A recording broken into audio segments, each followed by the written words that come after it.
Hi chums, we're back again. Now this is my attempt to keep my cats off the beds. Now we've only one cat now, one has disappeared, and it's the one with 3 legs disappeared. I'm really disappointed because I kind of liked having a 3-legged cat.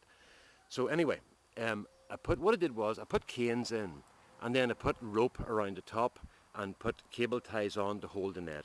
That's a 10-meter mesh net, and then I just fed it right round the bed and back to the corner. And the way I kept it down at the bottom was I put a cane in at the bottom, and where are we at here with the sun? Oh, this is not so good.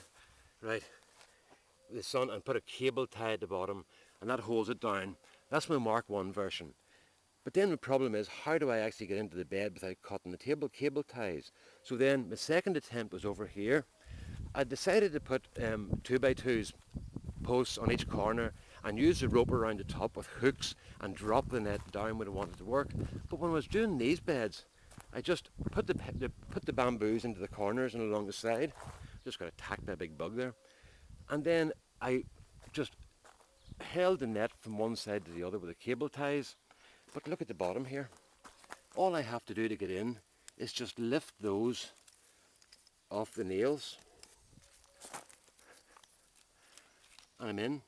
Okay, and I've done this before a few times before. Instead of taking it all off, I can then open up the nails and just slide the whole net up the poles on the outside, and it means I have access to the beds. And then it's just a matter of pulling it back down again and put it onto the thing. The reason I'm using these nets is because I've been watching the cats, and when the cats try to climb, they will not climb something they cannot get a purchase on.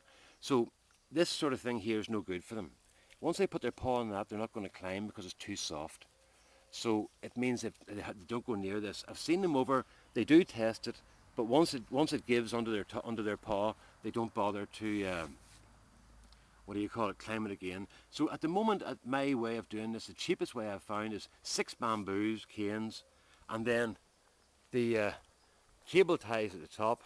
And I just let the net sag in the middle. It doesn't make any difference what's happening at the top because the cats aren't going to go up there anyway. So so far that has worked very well for me. And over here, I did the same thing with the onions here. It's just the same. It's hanging loose at the top here, and then down at the bottom, it's just held with nails, and just lift it off, and in you go. So that's about the handiest way I've found to keep the cats out. It's cheap, it's effective, and a lot cheaper than buying those sprays and liquids and all you put around the garden. So for what it's worth, it's working for me. I'll keep you updated on what's happening next. So that's my cat deterrence so far. What I was saying was I was going to get 2x2 posts and put them in here instead.